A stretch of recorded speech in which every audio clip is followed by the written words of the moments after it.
everyone. Today we will learn to express contrast in a sentence with the help of some words. कई बार daily conversation या Grammarly भी हमें ऐसे sentences मिलते हैं जिनमें विरोधाभास होता है या जिनमें दो विपरीत क्लॉज मौजूद होते हैं, बट हमें कोई ऐसा एक्यूरेट वर्ड या फ्रेज़ नहीं मिलता जिनके हेल्प से हम उन्हें जोड़ सकें या एग्जैक्ट उनकी मीनिंग पता कर सकें। सो मैं यहाँ कुछ वर्ड्स या फ्रेजेस लेके आई हूँ जिनके हेल्प से हम इन्हें बहुत ही आसानी से बना सकते हैं। So let's start the video. Here we have our first phrase for all that, जो कि एक कंजंक्शन है जिसका अर्थ है इस बात के बावजूद या इसके बावजूद। ये उन सेंटेंसेस में यूज़ होता है जिनमें दो कॉन्ट्रास्ट क्लॉज मिलेंगे, यानी विरोधी उपवाक्य। एग्जाम्पल के थ्रू समझते हैं। ही will not trust you for all that you may say in your defence. वह तुम्हारा यकीन नहीं करेगा, इसके बावजूद तुम अपने बचाव में बोल सकते हो। तो हम देख सकते हैं फॉर ऑल दैट दो विरोधी क्लॉज को जोड़ने का काम कर रहा है। पहला है he will not trust you, दूसरा है you may say in your defence. तो फॉर ऑल दैट का मतलब इसके बावजूद। दूसरा एग्जाम्पल समझते हैं। She sacrificed many nights to study for the exam, but for all that she still failed. उसने कई रातें अपने एग्ज़ाम के लिए कुर्बान की, लेकिन इसके बावजूद वो फेल हो गई।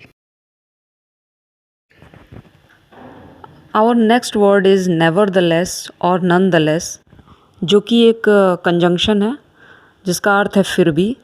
ये किसी सेंटेंस में दो कॉन्ट्रास्ट आइडियाज़ या विरोधी विचारों को कनेक्ट करने का काम करता है। एग्जाम्पल के थ्रू समझते हैं। The math test was very difficult, nevertheless she earned good marks. Math का जो टेस्ट था वो बहुत डिफ़िकल्ट था, नेवरदलेस फिर भी शी अर्नड गुड मार्क्स, फिर भी उसने अच्छे अंक प्राप्त किए। तो यहाँ दो बिल्कुल कॉन्ट्रास्ट आइडियाज़ हैं। The math test was very difficult, she earned good marks. दोनों को कनेक्ट कौन सा वर्ड कर रहा है? नेवरदलेस, फिर भी। मैथ का टेस्ट बहुत कठिन था, फिर भी उसने अच्छे मार्क्स प्राप्त किए। सेकंड एग्जांपल देखते हैं। Every time he tried he failed, nevertheless he did not quit trying. यहाँ तीन कॉन्ट्रास्ट आइडियाज़ देखने को मिलेंगे। एवरी टाइम ही ट्राइड, हर बार उसने मेहनत की या कोशिश की। ही फेल्ड, वह फेल्ड हो गया। नेवरदलेस, फिर भी। He did not quit trying, फिर भी उसने कोशिश करना नहीं छोड़ा। तो नेवरदलेस एक या एक से दो या तीन भी डिफरेंट्स या अपोजिट आइडियाज़ को कनेक्ट करता है। नेक्स्ट फ्रेज है एट द सेम टाइम, जिसका अर्थ है साथ ही साथ या एक ही समय पे। ये फ्रेज किसी सेंटेंस में दो कॉन्ट्रास्ट आइडिया या क्लॉज को एक साथ घटित होते हुए प्रदर्शित करता है। एग्जाम्पल के थ्रू समझते हैं। She is beautiful eight the same time she is not proud. She is beautiful एक क्लॉज है, शी इज़ नॉट प्राउड ये एक अलग क्लॉज है, जिनको ऐड करता है एट द सेम टाइम, यानी वह खूबसूरत होने के साथ साथ अहंकारी नहीं है। वह खूबसूरत तो है पर अहंकारी नहीं है।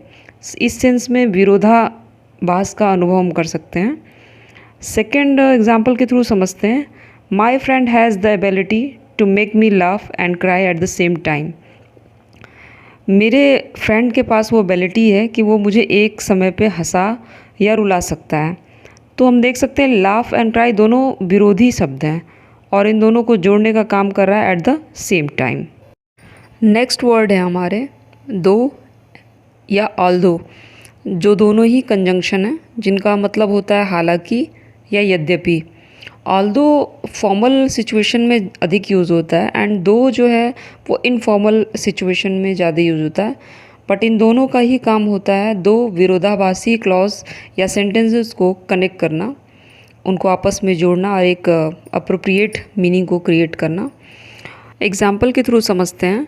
He could not attend the party दो he tried his best.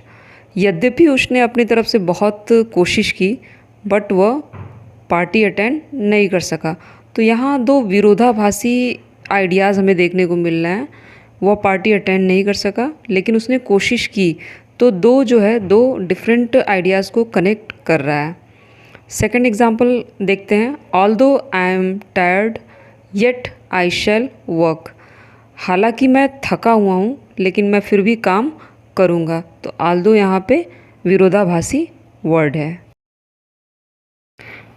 Next word है हमारा इंडीड, जो कि एक एडवर्ब है। अगर इंडीड के साथ बट का यूज़ हुआ है तो वो किसी सेंटेंस में विरोधाभास को प्रकट करता है। अदरवाइज़ इंडीड का मतलब होता है वास्तव में। चूँकि हम यहाँ विरोधाभासी सेंटेंसेस को पढ़ रहे हैं, सो हम इंडीड के साथ बट का यूज़ करेंगे और ये दोनों शब्द एक किसी कॉन्ट्रास्ट आइडिया को कनेक्ट करते हैं। एग्जाम्पल के थ्रू समझते हैं। He passed indeed but his percentage is very low. वह पास तो हो गया है लेकिन उसके परसेंट काफ़ी लो हैं। तो यहाँ दो सिचुएशन हैं, वह पास हो गया लेकिन उसके परसेंट लो हैं। तो दोनों को कनेक्ट करने का काम इंडीड बट करता है। सेकंड सिचुएशन क्या है? He is week Indeed but he is intelligent. वह कमज़ोर तो है लेकिन ही इज़ इंटेलिजेंट, वह बुद्धिमान है। तो यहाँ दो डिफरेंट सिचुएशन है और उनको कनेक्ट इंडीड बट कर रहा है। Our next word is notwithstanding, जो कि एक विरोधाभासी शब्द है, जो एक प्रीपोजिशन के रूप में अगर काम करता है तो उसके बाद नाउन क्लॉज लगा करके हम एक विरोधाभासी सेंटेंस को कनेक्ट कर सकते हैं। एग्जाम्पल के थ्रू समझते हैं। He is timid not with standing he is strong. Not with standing का हिंदी में मतलब होता है के होते हुए भी, वह छोटा होते हुए भी। टिमिड का मतलब होता है छोटा या लघु। वह छोटा होते हुए भी स्ट्रॉन्ग है। यानी दो डिफरेंट सिचुएशन है, he is timid and he is strong. दोनों को कनेक्ट कौन कर रहा है? Not with standing. छोटा होते हुए भी वह स्ट्रॉन्ग है। Second example, not with standing his nervousness student answered confidently. अपनी नर्वसनेस होने के बावजूद भी स्टूडेंट ने कॉन्फिडेंटली आंसर किया। तो यहाँ दो डिफरेंट सिचुएशन है जो कि बिल्कुल ही अपोजिट है। एक तरफ वो नर्वस भी है बट वो आंसर कॉन्फिडेंटली कर रहा है। तो अपनी नर्वसनेस होते हुए भी स्टूडेंट कॉन्फिडेंटली आंसर किया।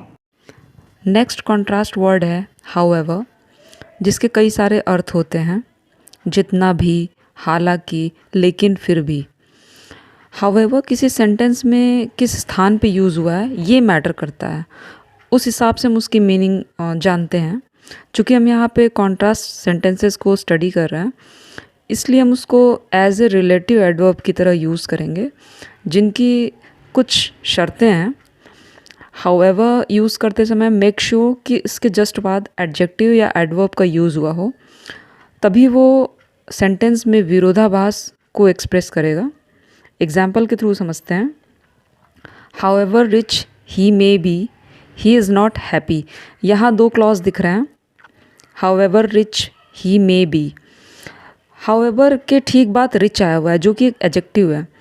तो यहाँ सेंस निकलता है जितना भी, वह जितना भी अमीर हो जाए वह खुश नहीं है। तो यहाँ एक विरोधाभास का भाव आ रहा है कि वह अमीर तो है बट वो खुश नहीं है। तो हाउएवर यहाँ पे कॉन्ट्रास्ट का काम कर रहा है। सेकंड एग्जांपल है however hard I may try I can never please my boss. Hard यहाँ पे एडवर्ब है जो कि हाउएवर के ठीक बाद यूज़ हुआ है। तो इसका अर्थ निकलता है कि मैं कितनी भी कठिन परिश्रम कर लूँ, मैं अपने बॉस को खुश नहीं कर सकता। सो दो अपोजिट आइडिया एक साथ ऐड हो जाते हैं। नेक्स्ट कॉन्ट्रास्ट वर्ड है वॉट एवर, जो कि एक रिलेटिव प्रोनाउन है जिसका अर्थ है जो भी हो, यानी जैसी भी सिचुएशन हो, जैसी भी परिस्थिति हो। ये दो विपरीत क्लॉज को ऐड करके एक विरोधाभासी सेंटेंस को बनाता है। एग्जाम्पल के थ्रू समझते हैं। We shall love you whatever happens. हम तुम्हें प्रेम करेंगे परिस्थिति चाहे जो भी हो। तो इसमें दो क्लॉज हैं, वी शैल लव यू और हैपन्स, और दोनों को ऐड कौन कर रहा है? वॉट एवर, जैसी भी सिचुएशन है हम तुम्हें प्रेम करेंगे। तो ये दो डिफरेंट आइडियाज़ हैं जिन्हें ऐड कौन करता है? What ever. सेकेंड है पीपल विल जज you whatever you do.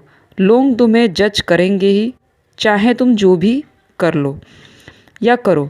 तो दोनों विरोधाभासी जो भी भाव हैं, दोनों को ऐड कौन कर रहा है, कौन सा वर्ड कर रहा है, whatever. So people will जज you whatever you do. I hope मेरी ये वीडियो आपको काफ़ी इन्फॉर्मेटिव लगी होगी। So stay tune guys, bye bye.